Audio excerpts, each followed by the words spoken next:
Hey, what's up, everyone out there? Welcome to episode 184 of the Alamo Audible podcast. We're getting so close to the big 200. Man, Wow. it's crazy Wow. to think about. I'm your host, Jared Calmus, joined as always by my co-host, Adrian Bermudez. We are back in Houston after a wonderful, sunny weekend in Chicago for my bachelor Yes. party. Yes. Yes. Survived Chicago, made it back in one piece with the whole unit. How about that? And I don't know. I guess maybe the first night there was a scare there that I wasn't going to make it back to Houston, but no, we fought through, we got through, and yeah, man, fantastic, beautiful Chicago, beautiful Wrigleyville. I gotta say, man, it is a magnificent city, the city of Chicago. It's beautiful, really is an incredible city. Yeah, absolutely. It blew me away. I had so much fun. Great company, great food, great bars. We actually found a bar across the street from Wrigley Field that had batting cages in it. So you know how to take a couple cuts. Had a great I've time. got an incredible reel of Jared smashing dingers in this batting cage, bro. Which it was impressive. It was impressive, and definitely made up for my donut of a performance that I put up in the batting cage. So I appreciate you carrying the weight there, sir. I think across the podcast hosts, we're batting a solid 500 with us averaged together. So I literally 500. Oh man, yeah, yeah, it was awesome. The pie was super magnificent. I gotta say, I think the pizza was my favorite dish. I really enjoyed it. It was might especially have been that for me thin too. crust. You know, Yeah, at least for the money, right? We went to this nice steakhouse and it was good steak. You know, everything was solid, for but sure. the pie, man, just for the cost is hard to beat. I mean, with It that really that won me over on the deep dish. yeah, the deep dish was great. We got a deep dish and we got a thin crust. The thin crust was awesome. Really enjoyed that. Mhm. Um, but best dessert was definitely the steakhouse. That vanilla cake was next level Man, stuff right there. Yeah. yeah, that was crazy good. Yeah, that was at Steak 48. They have a location in Houston actually. So if you're in Yeah. the Houston area, you might want to check it out for a special occasion. Um, Mm.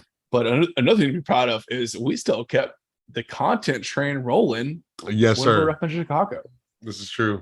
Adrian's wide receiver position unit preview dropped on Friday.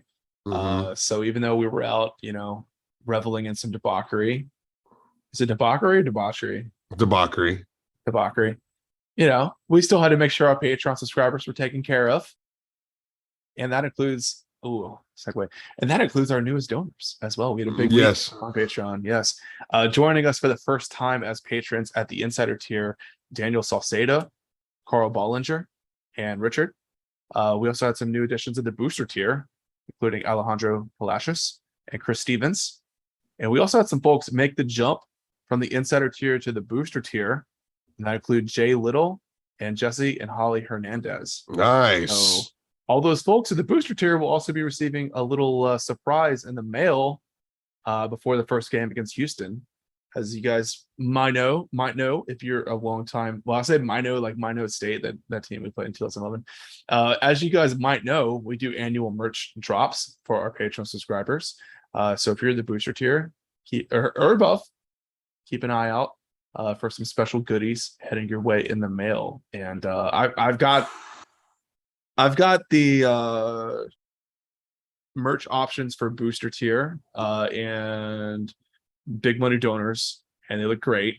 Board trustee stuff is shipping right now, so I'm really Oh excited. man. Every Oh year we man. step it up a little bit more. It is going to be an astounding, high demand, but it's a limited It's time. exclusive. Either It's you're in it exclusive. or you're not. You know what I'm saying, dude? Yeah, it's going to be epic. This is Yeah. so cool. I'm excited for both the drops, and man, I did order some extra for the booster tier. Might be able to scrounge up some extras for the bigger money stuff as well. But we got to make sure our longtime donors are taken care of first. So, yeah, keep an eye out. If you haven't updated your address and Patreon, I sent a reminder out, but please go in and do that like ASAP by yes, Friday, I would say. If not, you might be out of luck because we got to get this stuff out so you guys can sport it for the U of H game. Not giving away any spoilers of what it is because I like for it to be a surprise. Oh man, oh man. Yeah, I'm excited, man. I am freaking pumped. I am pumped. And look, that's not the only thing to be sported at the U of H game, because there is a huge, tremendous, massive announcement that we have to make here today. Yes, Alamo Dome Audible Podcast will in fact be doing a live pregame show at the UTSA Alumni Association tailgate, college game day style, 2.5 hours before kickoff. Alamo Dome Audible will have the panel up top. We're going to be talking Roadrunners Cougars, and it is going to be unbelievable, officially sanctioned. Yes, we are here, baby. Yes. Can't thank the Alumni Association enough, and we are going to bring it. It was awesome. Yeah, we're really excited. I have had so many people going back to probably 2012 ask me, when are you going to do a live podcast at a tailgate? Well, it's been a long wait, but here it is. And every person that asked me 5 times when I'm going to do it better show up. I better show up. Oh, I won't say too much, but look, we've on the podcast have our apprehensions about hosting a full-scale live podcast in any sort of capacity. And so the Alumni Association has, just so generously offered to really take all of the logistical part off of our hands and allow us to just come up and talk UTSA football. And so that was really the only way that it was going to work, and it is going to work fantastically. We're not going to be schlepping gear in and out of the Alamo Dome Audible parking lots, or and so we're going to be able to go out there and still give all of our time to our tailgaters too. So be there at the Alumni Association. We'll be there talking shop, and then of course we're going to be down mixing and mingling like we are every single Saturday before the game. Yep. We'll definitely be making our rounds, trying to meet as many of you guys as we can, shake as many hands as we can, take as many shots as we can.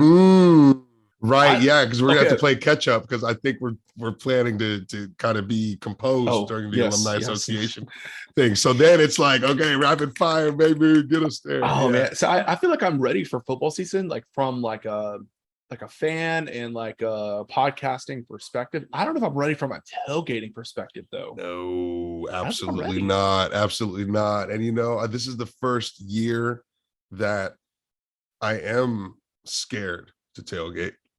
Like, usually I'm always so excited to get out there and go wild and rage, get crazy. But dude, your boy's gonna be 30 in November.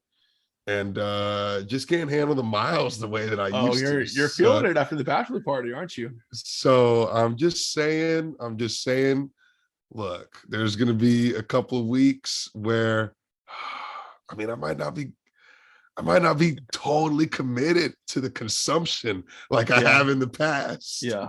Just can't do it. It's good for me to see that. I think the folks that are really going to do the most drinking at the tailgate, I think a new generation has stepped into that role for sure. At least at the Bird Gang tailgate, where I usually have as my home base for home games. There's some recent alumni out there that are carrying on the traditions and doing the stuff that I used to do at their age, and doing it a lot more intensely and passionately than even I did. Right, so that's great to see. It's a nice change. I feel less pressure to bring the energy and excitement to the tailgate, which is good. I'm too old for that now. Like, let's pass the torch. Right. I think it's going to have to be more like you're going to need more factors to really sort of get us there. Like you've got maybe it's a marquee matchup, right? Like the U of H game. Yeah, going to hit it hard. There's nothing you can do about that. It's going to be too excited to not. Or like if you've got like a group of particular friends that don't always go to games, they come, you get all jazzed up and excited about it that way, or something like that. Yeah, but dude, I'll sit here on the podcast and talk about being conservative with my consumption all day, and then I get there in lot C, baby, and the sun's shining, and that Union Pacific starts rolling by, and I see those sails on top of the dome. And I just can't help myself, son. I'm mixing, and it's cerveza, and it's tequila, and it's a little bit of dark, a little bit of brown, a little bit of clear. We're just doing all of the Jello shots. Oh, yeah. I'm scared. I'm Someone, scared out of my mind for that. Someone's gonna make their way onto the Domi Meme of the Year nomination list by going and splicing out the audio of you saying that you're not gonna go that hard at the tailgates this year, and they're gonna superimpose that over a video of you just going wild at a tailgate. Just giving some free inspiration to all the meme creators out there. You know, thank goodness we didn't have any meme creators at the first night of your bachelor party, because I would have been memed real good on that one. Yeah. No, those are getting buried for sure. Oh, I was out for the count, guys. I was I had a real slow wake up on Friday. I tell you what. You bounce back. You bounce back like a champ, though. It was those bagels, those Wrigleyville bagels, man. They bring you right back to life. Well, hey, speaking of nutrition and recovery. Oh, we're getting back in season 4 on the segues. You know, I think we'd both take a lot of pride in that. Absolutely. But speaking of nutrition recovery, the rest of this podcast is one of the better interviews I think we've ever done on the podcast. Someone that a guest that we wouldn't have on for many years, I think, and finally we're able to make it happen. We're joined by Coach Ryan Filo, who's the assistant athletic director for sports performance at UTSA. Has been at UTSA for 7 years and has really been an absolutely instrumental part of turning this program into what it is now. A top extremely competitive group of 5 program, ranked in the top 25, putting guys into the NFL. And there's no denying that Coach Filo has been an absolutely instrumental part of that progress, just as much as any on-field coach or athletic director or, donor, recruit, anything. And as you'll come to find out during the interview, extremely instrumental in the design and engineering of the Roadrunner Athletics Center of Excellence. Look, this guy is truly a master of his craft, and he's proved that through his tenure at UTSA through 7 years. Not only that, but this is a guy who is absolutely admired and regarded as a role model, a leader, and a hero to our athletics department, especially our football players, so much so that he was able to survive a coaching change and a staff change and to be retained as not only that, but be promoted. All right. And to be overseeing even more than he was. So I mean, you really just cannot say enough about the guy, and his passion for what he does and his expertise in it echoes in every single word he says in this interview. I mean, the guy is astounding, and his knowledge is great, and he could talk about the stuff all day. He's so good. And I think the listeners that kind of know me and know my background working in tech and cybersecurity and stuff, it's no surprise that my favorite part of the interview was how invested Coach Filo is in data collection and data analysis and all that good stuff. I had a huge velocity-based profiles. I mean, talking about, we can't get the same GPS read in the Alamo Dome as in road games because there's a dome over and it messes with the satellites. Oh my gosh. Man, he was speaking my language, dude. I was feeling that combo for sure. That was incredible. Yeah, velocity-based profiles definitely got me jazzed up, dude. Yeah. Okay, before we hit end on this and we transition over, I need everyone to drop down and rep out like 20 push-ups. Yes, dude. Oh my gosh. Yes. Useless is useless. But without further ado, we'll go ahead and cut it over to our interview with Coach Ryan Filo. Thanks, Coach Filo, for joining us. For Sports Information, Director Kyle Stevens for helping put this together and being a great supporter of us as always. So thank you guys, and we'll see you guys back next week to preview UTSA's 2022 football season. Holy cow.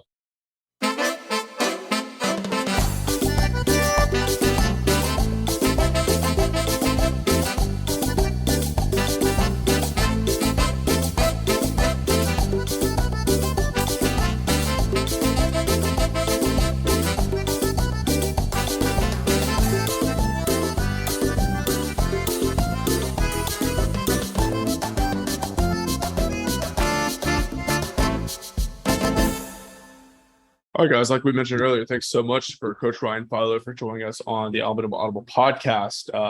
Adrian and I were joking that it might be the strongest guest we've ever had on the show, but I think Austin Pratt would give him a run for his money. So, Coach, first question, who's repping out more, you or Austin Pratt these days? What do you think? Well, Austin Pratt, he's transformed. If you've seen him lately, he's about 220 pounds. So, yeah. I mean, the man, anything that man puts his mind to, he's going to get it accomplished. I'd like to say, I'd say he'd be the one repping it out more than myself. I'm pouring more into the UTSA football program, my family. So just being selfless, right? There you go. That's a very graceful answer. Any guys on the current roster give you a run? Absolutely. I mean, our D line and our O line. I mean, they're monsters. I was talking to T. Haynes and Joe Evans the other day. I said, I ain't messing with y'all anymore. Y'all too big, y'all too strong, right? they're just big men. And I mean, we're literally every day and every opportunity we have to work with each other, trying to maximize their genetic potential. And I always joke around, but they just pick better parents than I did. Well, it's a win-win for you too, right? You know, if they're whipping up on you, putting up higher totals, you're doing your job right, you know, so you can't lose, right? Very true. Very true. That's incredible, man. You've been here for so long, you know, is there like one name that maybe like you really, really remember or sticks out to you as like that guy was a strength beyond, you know, the normal, the strongest guy you can remember coming through the program? I'd say there's been so many of them, but I mean, as far as one of the freakiest athletes I've ever had a chance to work with, and I had an opportunity to at my former stop at LSU for 7 years, and this is my 7th season here. It's a blessing at UTSA. Tariq Woolen. Wow. I've never seen an athlete just to have an opportunity to display what he was able to display. And when we were doing broad jump summer 21 offseason training, I said I'd seen 2 11-foot twos in my life. I put my pen at 11.2. I said it was Russell Shepard and Ron Brooks, 2 guys that I had an opportunity to work with in my previous, and he hit 11.2 on the first jump, and then he hit 11.5. And in my 12 years of doing this, that's the first time I've ever seen that. And then he runs a 4.26 and he bursts 42. And it's just insane. Seahawks got a steal there. With his personality too. I mean, God, can't go wrong with that. Great human, great player, great person, and just has ridiculous physical abilities. So you mentioned this is your 7th year at UTSA, and that kind of ties into the question that I wanted to ask. I remember when I was a student at UTSA, it seemed like there was like maybe 1 or 2 strength and conditioning coach for the whole athletics department. Now I know that you oversee a pretty big group of guys and gals that work with all the different programs. So what's that growth been like that you've seen through your time in San Antonio, and how does that benefit, you know, all of the sports at UTSA as a whole? It's a great question. You know, we're always trying to evolve, and we're always trying to just be the most efficient and the most effective for our student athletes. And like you said, when I first got here, there was 4 full-time that were basically managing and assisting all sports. And over the years, we now have 7 full-time, 2 graduate assistants, 4 work study young professionals. They're essentially strength conditioning interns. And we just had an orientation today with our new interns, and we have 12 additional. So we have a large staff, and it gives us the ability to be more enveloped within our sports. So, you know, a full-time coach, strength coach will have, you know, in the past had 4 teams. They weren't able to be a part of every facet and component of that program. Right. And now, you know, with a complete shift, and we can really isolate a strength conditioning professional to 1 or 2 sport teams. Now you talk about being intentional with relationships and being more enveloped with that coaching staff, that sport coaching staff, those players, and being able to be a part of competitions and practices. It pays. It's just priceless to be able to be there and be at the competitions, because that's what they're passionate about. You know, not everybody's as passionate about strength and conditioning as we are. Obviously, you know, our drive is not to push strength and conditioning from a standpoint of you need to love this, but at the same time, the way that we do and the way they implement it, it's so fun. Our athletes have a blast, and we're getting work done at the same time. And we're really, really every single day trying to maximize their ability to be a better player with regards to the sport that it is. So it's helped us with all these resources. We have the luxury and just this amazing opportunity to be in this new facility, this race facility. And we we still operate 2 weight rooms, so we can be better as far as when we tax our athletes around sport practice in the off-season training and really kind of dial in. And now that we have this large staff, the technology drives every industry, and the technological advancements in this field, human performance, we essentially can quantify everything that we do. We have GPS systems, we have force plates, we have a velocity-based system within the weight room where we're literally tracking every rep and seeing their power output. And what it allows us to do is essentially tailor the intensity or the weights that are prescribed individually, because we're all different inside and out. We all recover different. We're all taxed different. Right. And we're always trying to peak and pull off based off of what we're seeing globally. There's this plan, but now we can really dial it in because we have such a large staff to accommodate that. And it's allowed us to train our athletes more efficiently and but then obviously the end goal of enhancing them at their craft. And I really believe that we're doing that. You're talking my language, the technology, right? As the tech guy on the pod. I remember when the first time I saw a video of race and I saw the tablets mounted on the squat racks, I was like, here we go. That's what I'm talking about right Unbelievable, there. So that's super man. cool. What's neat about that is it auto-populates the platform to the TVs in here. So it literally real time, whoever's in that workout group, let's say it's the skill players for football, it's the wide receivers, the defensive backs, and the running backs. It says what percentage that you are on that rep relative to the group. And if you PR personal record on a speed or your power output increase, and it tracks, we're tracking every rep. So it has on the iPad, it tells you how close you are to a range that we've set, a certain parameter.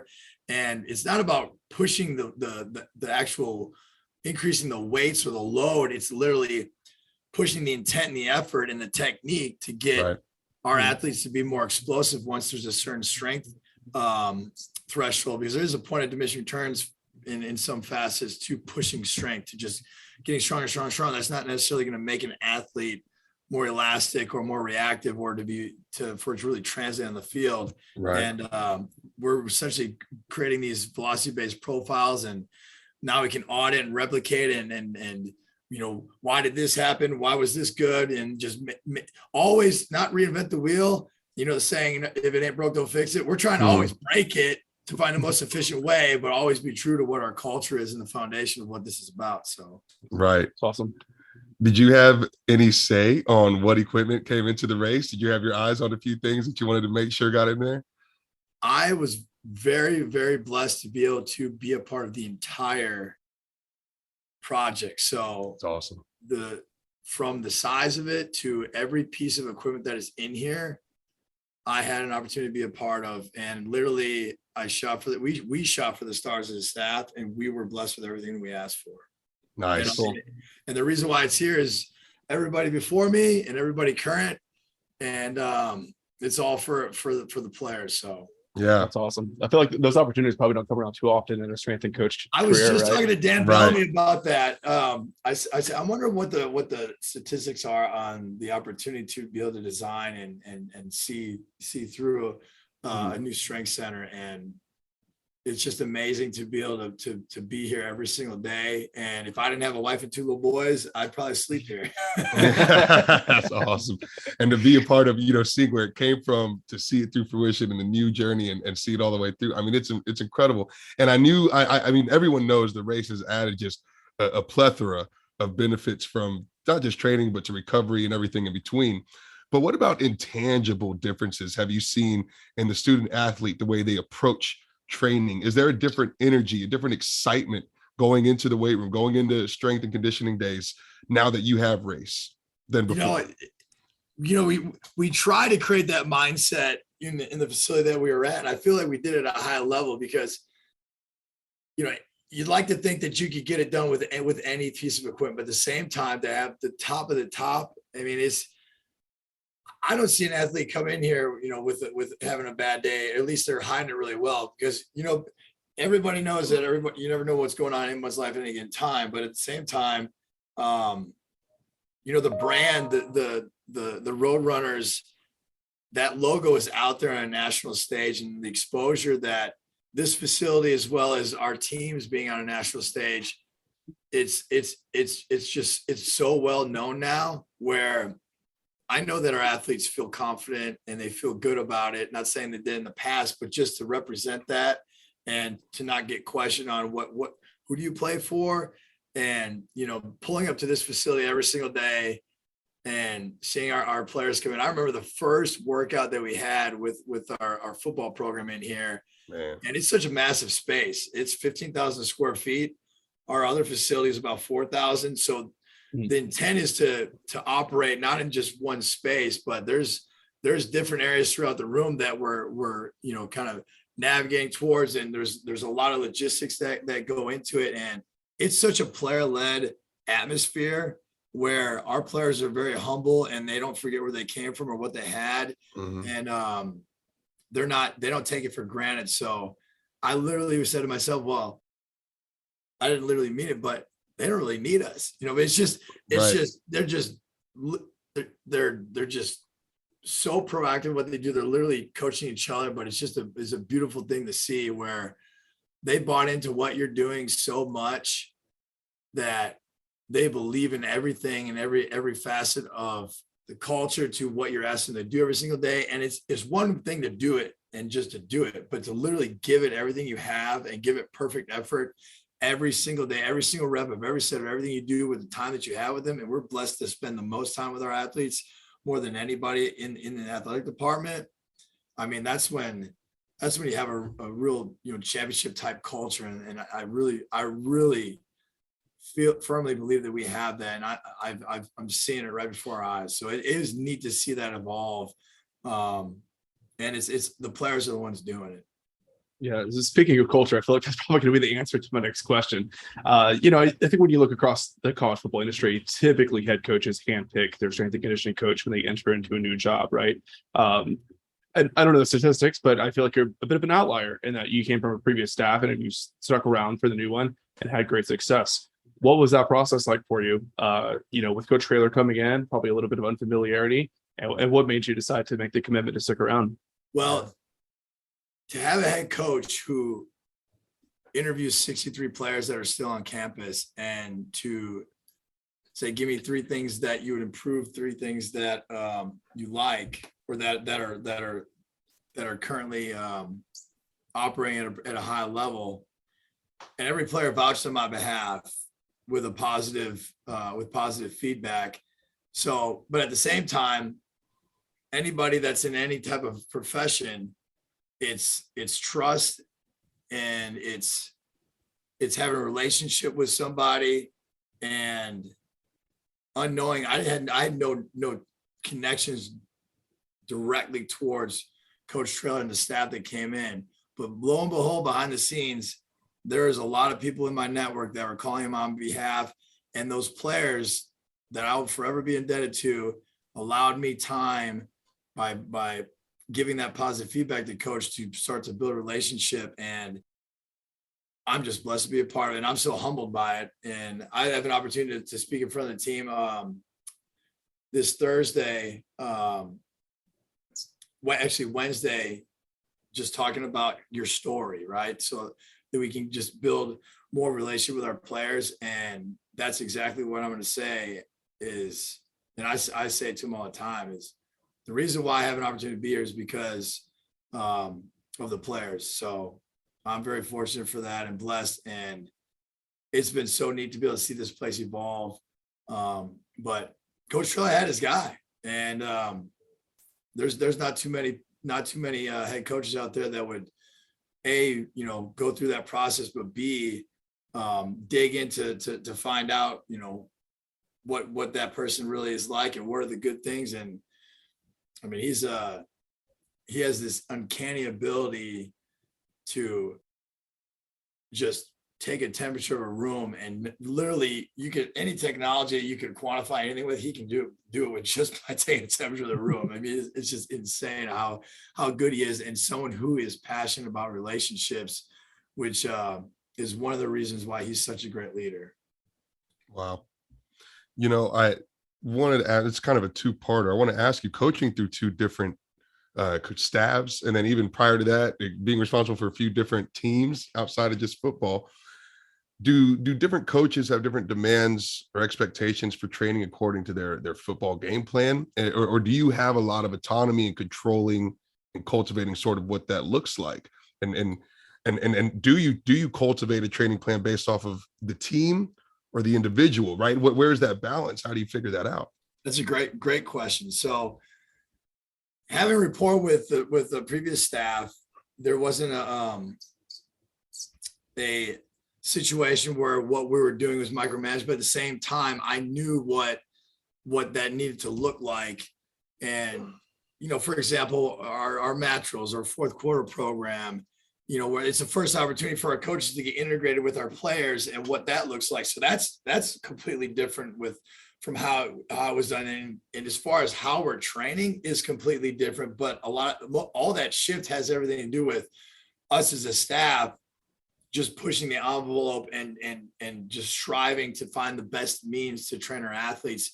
And at the same time, to implement an Olympic lifting based program which is what we do here, that takes time for a whole team to get proficient with those movements. Now, when it's just a class that's coming in, are the other players that need to be proficient, and maybe they already are, coming from whatever background, but it's the years and years and years of our athletes being coached and just pouring into this place with the athletes and the coaches.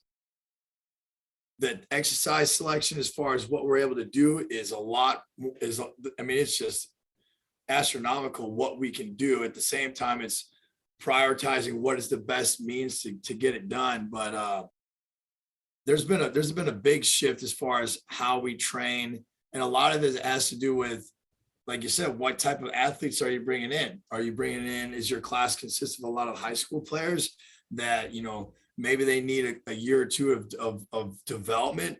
Not saying someone doesn't need development coming from a junior college, but maybe some grad transfers that already have 3 years under the belt. What was their training history like prior to their collegiate experience, or what was their training experience if they came from a junior college? So it literally is figuring that out when you're with those individuals. And the neat thing is we can find out our athletes' genetic potential approximately with the force plate that we have and some of the other technology.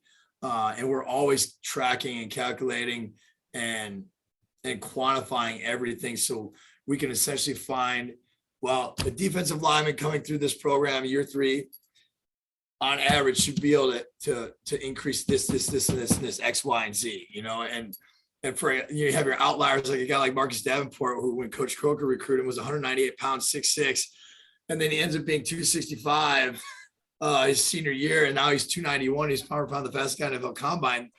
That's one of the situations where you better be a master at projecting, but nobody knew what Marcus, as far as his frame, would turn into except Marcus, and he's the one that did that. So, but the training that we do is different. We had a separate group this summer for our high school players, and then we integrated a lot of those grad transfers within the players that have already been here and had a year or two under their belt within the program. So, and then we integrated those young guys week 6 this summer, and it allows us to spend more time with them and allow the kind of slow cook them. And it goes both ways, so that we're not taking away from the veteran players and slowing the pace down. But at the same time, this freshman class, these young guys, were rolling.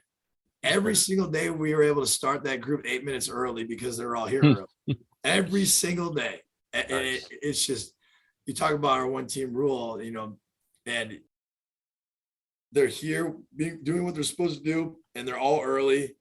And I was messing around with them one day. I said, look, somebody just come late one time, just one time. And it was every single day we started group chomping at the bit right away. So it was awesome. It's awesome. Nice. I'm glad you mentioned Marcus. Maybe he's a more extreme example for the question I'm going to ask, but I feel like most often with linemen, they're going to come in from the high school ranks to need to lose a lot of weight or gain a lot of weight one way or the other. That's typically how it seems to go. So in those cases, are you the one making the call? This guy needs to lose 20 pounds. This guy needs to add 15. Does O-line coach make that call? Head coach, collaborative discussion? What does that process look like? A lot of it is what is the athletes body type? It used to be, well, this person needs to be this body weight. That it's how does that player feel at that weight? Do they feel if they've gained 5 or 10 pounds that they're still explosive? They feel that they can still play the game at a high level, even if they're equipped with a faster 40, whatever it is. It's the player has to be, they have to feel good about how they're performing. And at the same time, we're trying to create body armor on these guys because they play one of the most volatile sports known to man, and they find themselves in compromising positions. So a lot of everything that we do is injury prevention. At the same time, maximizing their genetic potential the safest way possible in the shortest amount of time, but then just keep progressing linearly throughout the time that we have with these athletes. So, and playing the sport of football, there's always bumps in the road. And obviously the goal is to not have any of those where there's no setbacks, but we have skill guys that put on 15 pounds in 8 weeks. One of our freshman linemen put on about 15 pounds within the first 2 months. And it's literally at a point where our body composition is good. For those guys in the trenches, they need, you gotta have a 240 pound offensive lineman. I mean, so there's a certain body type measurables that, from a recruiting standpoint, but at the same time, you always have outliers. So it's literally working with those athletes every single day and talking with them and educating them. At the same time, asking the questions about how they feel that they're performing, even regardless of what the numbers say. And, you see yourself every single day. So we take photos of the guys pre and post every semester, and to show them that profile, it's amazing. The transformations that these guys are able to perform, where you don't even recognize yourself if you're a junior and you see your picture from when you're a freshman year. It's just, it's crazy to see how these guys transform. But at the same time, we're all organisms and like our bodies are lazy. If we didn't tax them, and we didn't stress them, and we didn't, fuel them the appropriate way, these guys wouldn't look like the way they look if they didn't play sports. Because there's a lot of development that's happening just playing the sport itself. Mm-hmm. Yeah. What's a nutrition plan look like for the wide receiver gaining 15 pounds in 6 weeks? I'll tell you this: these players, they can burn about 2,500 to 3,000 calories of practice. So you want to put a pound of lean mass on, you're looking at putting like 1 to 2 pounds of lean mass a week is like a part-time job. And you literally have to put an extra 1,500 calories on top of the caloric deficit. So you're looking at about 6,000 calories, and depending upon, the protein, carb, and fat ratio. But at the same time, we have a fueling station that we outfit where, those windows of opportunity for our athletes have, academic pieces or, all their schedules. Every semester is different. Every athlete's schedule is a little bit different besides the practice piece, right? Or the training piece might be a little bit consistent. So we have a lot of different products from a whole food standpoint and from a supplement standpoint, as far as whey, like protein items from like protein powders, whey isolates, casein protein, plant-based proteins, lactose-free type products, different variations and formulas. We have a lot of different variations of products that we can tailor to our goals, in conjunction with the athlete, not necessarily just our goals, but our athletes' goals, and just we're just there to help them along the way, every step of the way with that. That's incredible. Yeah, I remember talking to you in the past, even before the race was built, and you always kind of had this ability to rattle off like stats about players, like what their weight was when they arrived, what it is now, body fat percentage, lifting stats, lifting numbers. I'm sure it's a lot easier now with all the technology. But before you had all that, I mean, logging guys' progress, how do you log an individual's progress so well? Have you always had an innate ability of just knowing guys' stats like that once you know them?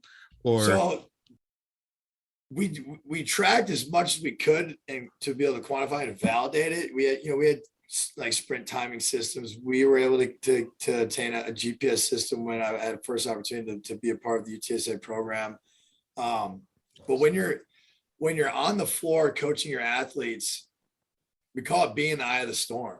I've seen so many reps of Olympic movements where regardless of a player's max, whether their max is 275 or 315, I know what 70% needs to look like. Granted, there's effort, intent, technique. Now we can just validate that. And really it allows us to, if 70% looks like 80% that day, what 70 is prescribed, and there's effort, intent, technique, then we're pulling that off. Something's, there's a missing link there where we're not recovered. And all we would do is push the athlete a little bit further into a hole that they need to be climbing out of to recover. Now, on the flip side, we can take advantage of opportunities where a lot of our athletes are, it's called a super compensating state, where for whatever reason, their state of readiness is at a high level and we could push a little bit more. And at the same time, you have those guys that are just those guys that they're at such a high threshold for maximizing what they have, where it's very minute increments as far as the gains. Those guys that have been in the program for a while, or they've had an extensive training background, but those ones that this is maybe they first got exposed to the weight piece when they got to the collegiate level, they're going to make exponential strides. So we can cater on both ends and quantify it. And it's literally allowing us to just put our players in an optimal position to recover, because we're going to tax them. And I know our players are going to give us everything they have, but the recovery piece is just as important, if not more important. Because if we're not recovering, then we're never in a state of readiness to play at our true ability and potential. And everything that we've gained from a performance standpoint won't be able to be displayed in the sport. So, but then on field preventing those injuries on field too is also exactly, and it allows us to we track every practice, every game that's not in the Alamo Dome, because it works off a satellite, and it's literally it's a tool. It's a tool, and it's basically, well, let's validate that our high intensity practice is a high intensity practice, and validate that our Tuesday that we're actually pulling off. And literally what we're doing every single day is validating that what's prescribed is right. That's how good our coaches are. But at the same time, you're always going to have outliers. There's always going to be those players that no matter what, how many reps that they're given or not given, they're always going to be above that average for that practice. We literally have averages we're basing some of our data off the last 6 years of what camp looked like, or what last year's camp looked like compared to a Tuesday to a Wednesday, the average of the whole camp, the average of the off season. And there's like 157 different variables that our GPS systems can quantify. At the same time, it's also talking to the players. How do you feel? Maybe their work capacity is increased and they can sustain more. And just because it's a number doesn't mean that it's good or bad, but at the same time, it's just making educated decisions and drawing conclusions and giving information. And then also, having that two-way street and talking to the players about how they feel. Because if they don't feel good, but who cares what the numbers say? Something's going on, right, and we got to accommodate that. But we never run that situation. It's usually, wow, how is this athlete able to sustain this? But there's not one person that can say this is what a game demands, because every single game demands differently. The game is the game. So in every single game from a standpoint, but we draw averages by position, and so we can get pretty close. And it's just a matter of putting our players in a state where they're going to recover from how we tax them in practice and training for that game. And then whatever the demands were, Sincere McCormick had 40-some carries that one game last year. That may tailor in and kind of lead into the next week from a recovery standpoint. Right. So it's knowing that this is an outlier for a game, and anybody could see that by the amount of carries that he had. But at the same time, it helps us with those situations too, where you think that someone having 2 days of recovery would be ready to roll on a Tuesday, but that's not the case. for a lot of these guys, especially the guys that are in the trenches and all the contact that these guys endure. It goes both ends, preparing for the game and then recovering them optimally so that they're in the best state possible the next time they're taxed. Nice. That's incredible. Well, Yeah. Coach, I know we're up on time. I really want to thank you so much for carving 30 minutes out for us. I know it's probably the busiest part of the year for you. So again, really appreciate it. And it's fascinating. And tonight, I think all UTSA fans are really going to love this and get more appreciation for the work that you and your staff put in. So thanks again. We really appreciate it. I appreciate y'all. I appreciate your time and the opportunity. And I can talk about this stuff all day long. So, I can tell. Yeah. So I appreciate your time. Thank you very much. Any way that I can brag on our players and my staff, because I couldn't do it without either in this coaching staff and my strength staff and these players. I'd love the opportunity. So thank you. Yes, sir. Absolutely. Absolutely. All right. Thank you guys. Take care. Appreciate y'all. Take care. Have a good rest of your day. Bye, Coach.